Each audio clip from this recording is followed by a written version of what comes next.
Ang gwapo pa nila, ha?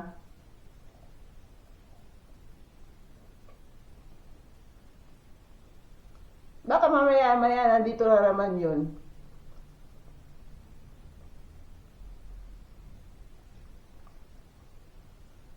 Ayan. Hinabihan na nga ako ng...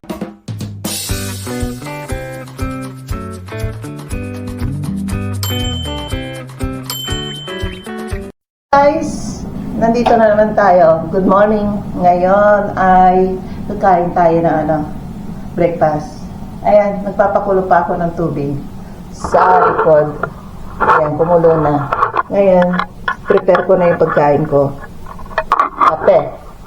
With a lot of milk.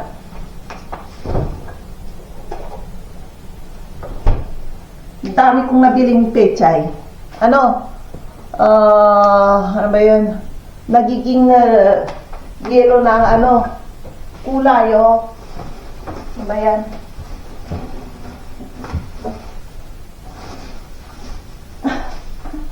Kasi isang bongga rito, tag-gigis lang sa malaking grocery doon. Nabili ko. Naku, napakamura. Kaya bumili. Gusto ko nga sanang bilhin lahat. Ito, nakain ko na yung ilang dahon dito. Hindi ko maubos-ubos. 2 araw na ito ang kinakain ko. Ayan, oh. Sabi na sa ako, tignan mo, nagigilo na yung dahon niya na nasisira na. Kikimchihin ko to. Ayan. Kaso nga lang, nakakalimutan ko. Ayan. Kimchi. Ayan, mag-agahan muna tayo tapos magchismisan tayo about dito.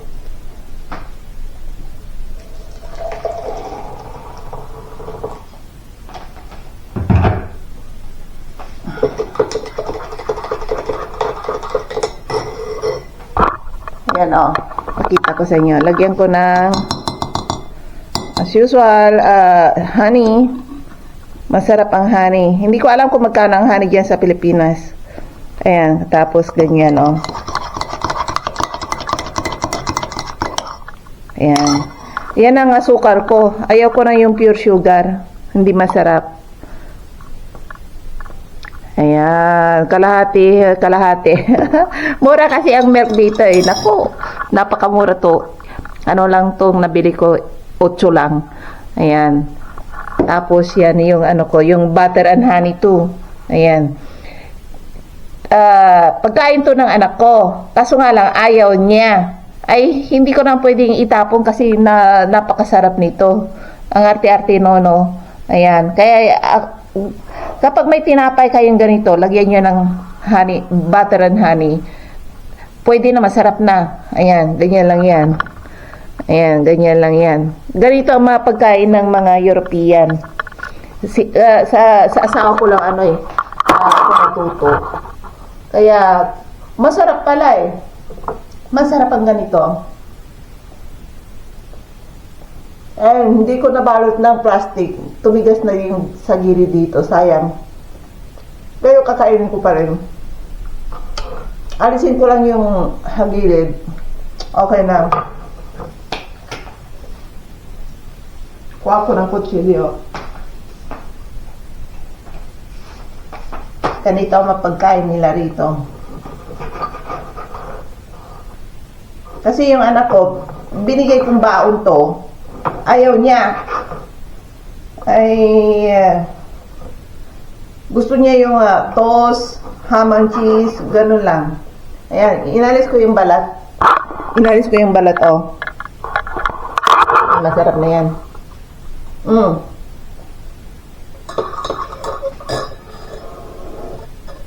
Tapos, magkape tayo.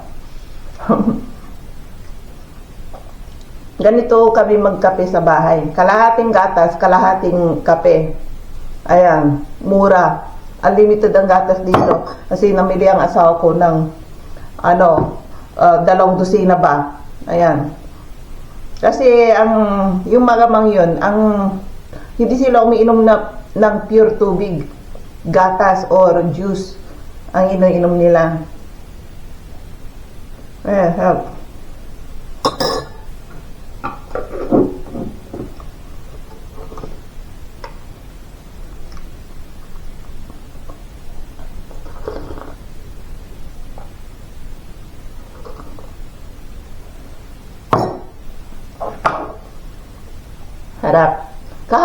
pumasyal ako sa ano yung bagong kanal dito na pinagawa ni Mr. Puta, gobernador dito sa probinsyang to. Ang apelyido niya is Puta. Wala tayong magawa ganyan na kasama yung mga apelyido rin minsan rito. Kanya-kanyang country. Yung Puta na apelyido rito, maganda pakinggan. Pero sa atin, napakasama. Diba? Kaya tawagan na lang natin siyang Gobernador Puta. Siya naggawa ng tourist attraction na yan. Kaya manood kayo sa pinagawa ni Puta. Maganda. Sabi niya, para sa sa tourist attraction dito sa Leveres. Ang daming pupuntang mga student dyan kahapon. Kaso nga lang kahapon, gabi na, mag-aalas 8 na. Ang daming nagbabike sa gilid no, katapos umuupo mga student, nagtatambay doon. Kaya, tingnan niyo yung pinagawa ni Puta, napakaganda. O, Gobernador Puta. Kaya kung marinig mo yung sabihin dito, noon akong narinig din yung sabi ng asawa ko, kasi nung unang panahon pa, hindi siya gobernador, mayor dito, si Puta.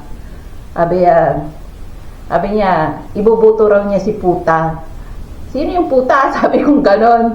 Sabi ko nung unang mayor namin yan, candidate for mayor si Puta. Sabi niya, nakita ko nga, bawat kanto, may litrato ni Puta.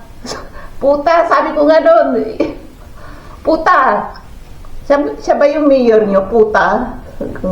Oo. Ayun, maganda na, tumaas ang rango ni Mr. Puta.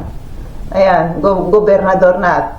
At pinagawa pa niya yung lake dyan, yung kanal. Napakaganda. Dati ang pangit noon eh. Kaya wala nagtatambay doon. Sa likod noon, small. Maganda ngayon. Regional office yan eh. Lahat nandyan na. Kaya pasyalan nyo yung regional office, yung kanal, ang pangunahing binibida nila, maganda yan. Ayan ang bagong proyekto, maganda yung proyekto ni Gobernador Puta. Kaya pasyalan nyo. Napakaganda. Pasyal kayo dyan sa kanal ni Puta. Ayan. Ayan, kain na muna tayo bago tayo kwentuhan natin si Gobernador Puta. Mag-ingat kayo dyan, huwag kayo magtatapon ng basura kasi yung mga tauhan ni Gobernador Puta na pulis, Gobernador, yung mga tauhan niya, tauhan ni Puta, paikot-ikot doon yung mga pulis. Kaya ingat kayo, huwag kayong magkalat doon. Dalhin nyo yung mga dokumento ninyo. Kasi may maraming pulis na nag-iikot dyan, ayaw nila ng marumi. Kaya mag-ingat kayo sa mga tauhan ni Gobernador Puta. Ayan. Maganda yung ginagawa niya. Magandang project. Number 1 si Puta rito sa probinsyang to. Popular si Mr. Puta rito, si Gobernador Puta. Number 1. Sabihin mo lang Puta. Napakasama naman ng pagka-pronounce ko. Sabihin niyo kay Puta. Maganda yung nagawa niya na proyekto. Diba? Ayan. Kaya na tayo. Gwapo ni Puta, ha? Kala nyo, ha? Gwapo ng gobernador namin. Putang Puta. Ayan. Magkape muna tayo.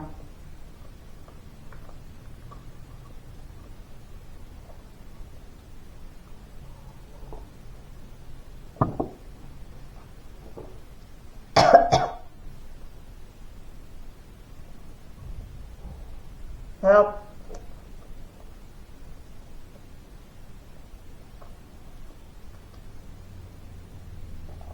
Manood kayo yung kanal na ini-upload ko. Ang ganda.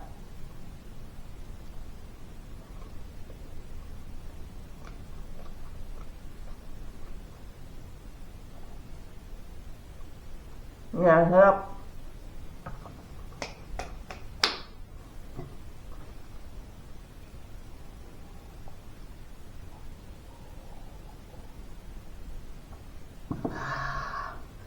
Ay, nako, mamaya, nag-iisa naman ako at aalis ako.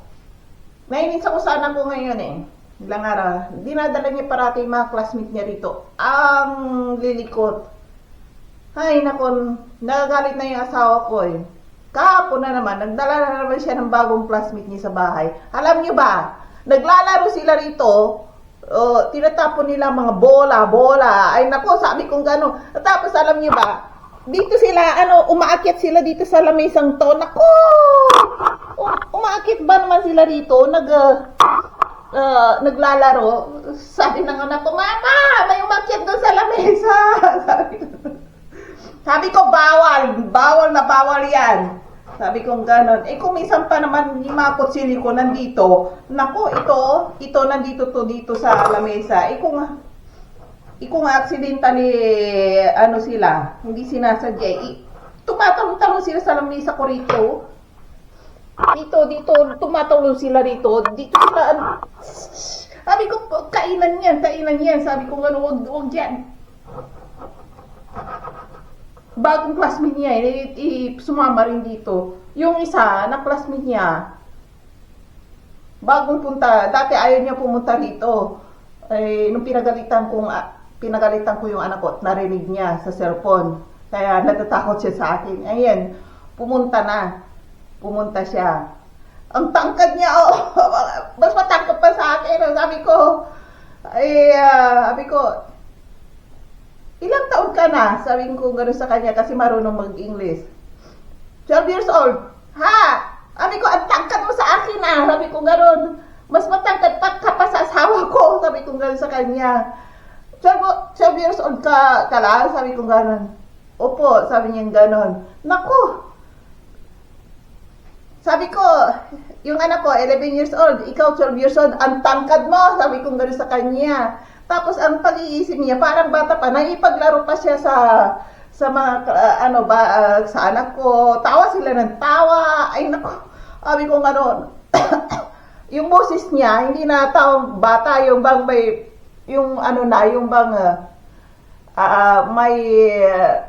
pag hindi ka lumabas sa kwarto mo, hindi mo akalahin ang tumatawa ay bata. Matanda na yung boses niya eh.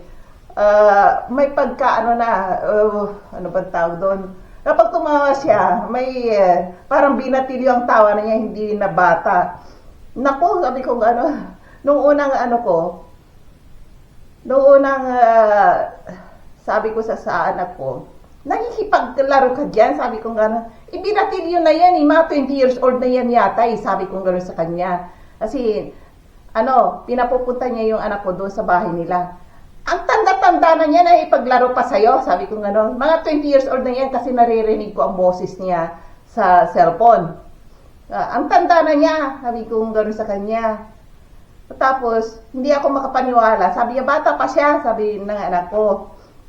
Akala ko nung pumunta siya rito, tuloy-tuloy na nung isang araw, tsaka kahapon ulit. Nakita ko, hello, sabi niya sa akin gano'n, nag-English. Tapos tinignan ko, sabi ko gano'n, gumanyan ako, sabi ko ang tangkad, sabi ko gano'n. Tapos kahapon, sabi ko, ilang taon ka na? 12 years old. Ha? Sabi ko gano'n, grabe. Sabi ko gano'n. Kaya makikita niyo yung mga bata rito, mga ganyang edad, 11 years old to 12 years old. Parang mga 25 years old, 20 years old. Ang tatangkad nila. Hindi mo akalain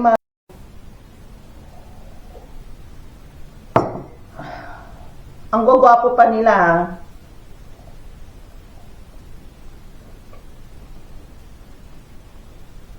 Baka mamaya nandito na naman yun.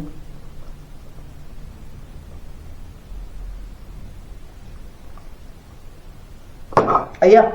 Hinabihan na nga ako ng asawa ko, huwag ko raw silang papuntahin dito.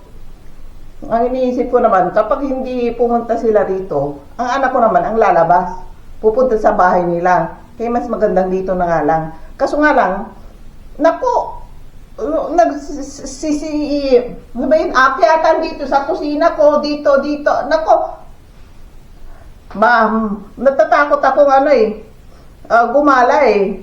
Kaya, kapag may kumalabog dito sa kusina ko, ay nandun ako sa computer room ko. Ano na yan? Sabi ko nagsisigaw ako, anong ginagawa yun dyan? Naku, nakatakot. Para kang nag-aalaga ng mga bata. Yung mga 2 years old, 3 years old. Naku, kapag ano yan, nagtatakbuhan na rito, naku, sabi ko, kayo maingay, tatawag ng pulis yung kapitbahay ko. Sabi ko ganun. Naku, sabi ko ganun. Tapos bubuksan nilang pintuan pa kung ano-ano sinasabi nila ano ba yun, sa bintana ko. Ay mga masakit na salita. Kasi pagbukas ng bintana mo, city na. Sabi nila, naku, ay ibang mga baders ang sinasabi nila. Tapos itatago ulit nila mga ulo nila sa bubuksan nila. Tapos sasalita sila ng baders. Tapos magtatago ulit sila. Naku, huwag kayong ganyan. Sabi ko, mapapahamak kami mag-asawa. Kami ang bubugbugin, hindi kayo. Sabi ko gano'n. Loko-loko talaga mga batang to.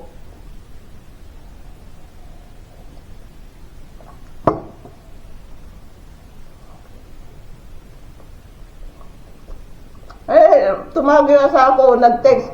Kasi nasa ibang lugar siya. Doon siya natulog. Hindi makauwi kasi nandun yung project niya. Kaya, hindi ko alam kung hanggang kailan siya doon. 5 araw yata. Ayun.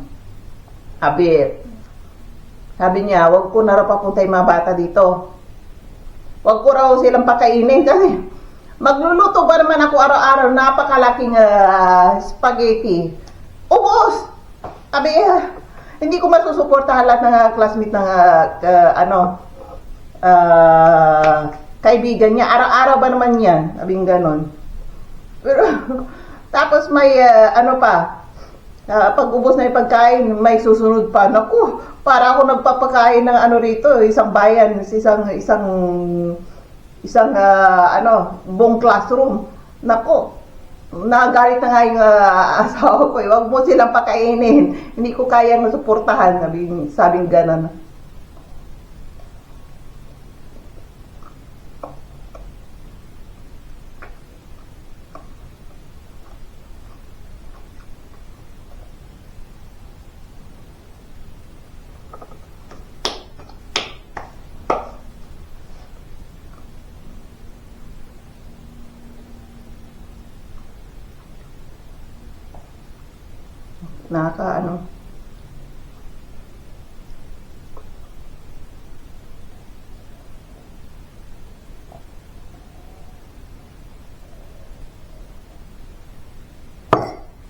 Ganito pala kapag marami kang, for example, anak ko lahat yon, 3 o 4, 5 nandito, katapos sabay-sabay naglalaro, katapos nagsisigaw, yung isa, help, help, nako, hindi ka talaga, makakaalis kung saan ka pupunta, magsi-shopping or mag-exercise sa labas, magbabantay ka rito. Sabi ko, para akong teacher sabi ko gano'n sa kanila ano yan, sabi, naglalaro doon sila supa, tapos sabi nung isa, nadaganan niya ata, sabi, help, sabi gano'n, natatakot ako, kung ano mangyari dito, nasupukit siya, ako ang mananagot sa nanay ng batang yun. Sabi, baka sabihin nila, pinatay ko. Naku, kawawa naman ako. Kawawa kaming mag-ina. Siyempre, imbestigahan yan. Hindi, nako. Tapos, kaya maya, kapag may kumalabog, tapos may nagsisigaw na, lumalabas ako, at ano pa mangyayari dyan? Sabi kong ganon, nagagalit ako. Para akong nanay nilang lahat. Nako.